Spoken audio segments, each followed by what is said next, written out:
ఏమండి అయిందా? త్వరగా రండి తిందాము. వస్తున్నానే. బా ఎంతసేపు ఇంకా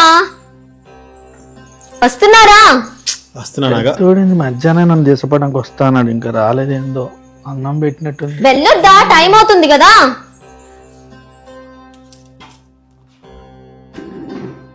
నానా నువ్వు కూడా అన్నానికి వస్తున్నారా? అదేంటి మామయ్య ఈ పూట కూడా ఇక్కడే తింటారా? అవును. అయినా మన వంతు నిన్నటితోనే అయిపోయింది. మీ అన్నయ్య పొద్దున్నే వచ్చి తీసుకెళ్ళాలి కదా. ఆయనేమో రాలేదు. మధ్యాహ్నం కూడా నేనే వండి పెట్టాను. అయినా అది అప్పుడే అరిగి ఉండదులేండి. ముందే చెప్తే ఒక పిరికెడు బియ్యం ఎక్కువ వేసి వండేదాన్ని కదా. మన వరకే వండాను, తినండి.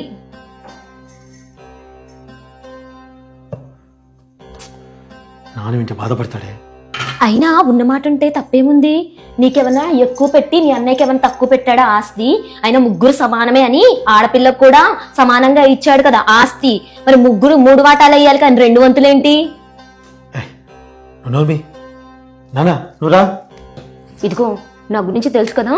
నువ్వు ఇలానే చేస్తే నేను నా కొడుకు దేని కిందనే పడి చేస్తాం. అయినా మొగుడు పిల్లల మధ్య ఈ మాయదారి సంతేంటో సుఖమే లేకుండా పోయింది.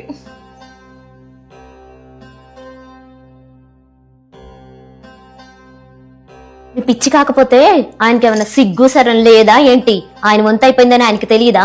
నేను వండి పెడితే మాత్రం ఆయన తింటాడా ఏంటి? అయినా నాకు ఆకలిగా లేదురా చిన్నోడా. పెద్దోడు వచ్చాక పెద్దోడు ఇంటికి అడిగి వెళ్ళి తింటాలే. మధ్యాహ్నం బాగా తిన్నారు కదా. తిన్నది అరగలేదేమో మామయ్య. కూర్చోండి, మేము తినేస్తాం.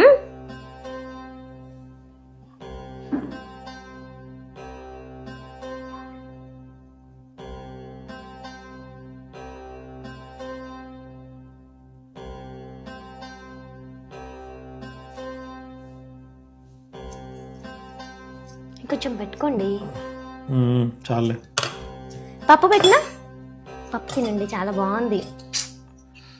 ఏదో ఒకటి పెట్టు. కొంచెం ఇది కూడా టేస్ట్ చేయండి, బాగా చేశాను. అదేంటి అన్నం చాలా ఉందిగా.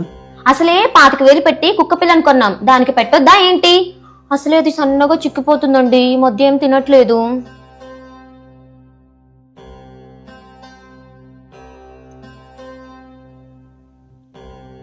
తినండి.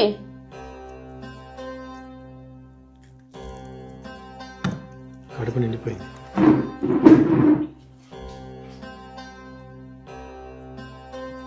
ఏమండి, నా బట్టలైతే నేను సర్దేసుకున్నాను. మీ బట్టలు కూడా సర్దుకొని బయట పెట్టండి.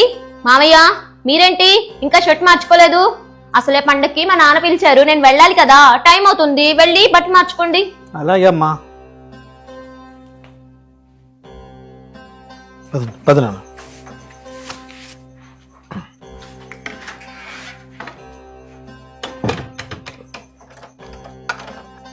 మామయ్య ఒక్క నిమిషం. ఏమండి కుర్చీ లోపల వేయండి.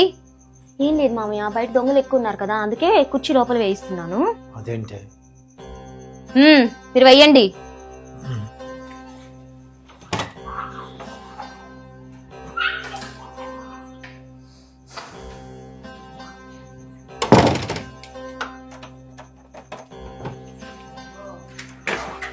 ఇగో నాన్న.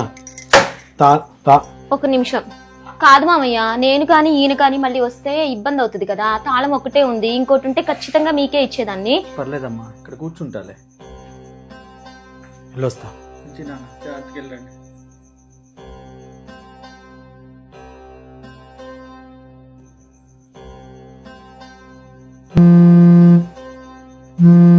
హలో.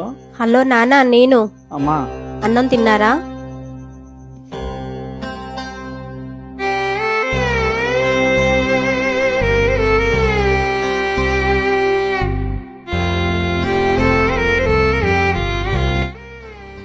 ఆడపిల్ల తల్లిలాగా నానా తిన్నావా అని అడగగానే ఆ తండ్రి ఇంతసేపు గుండెల్లో దాచుకున్న కన్నీరు ఒక్కసారిగా ఉప్పెనలా ఉప్పొంగింది.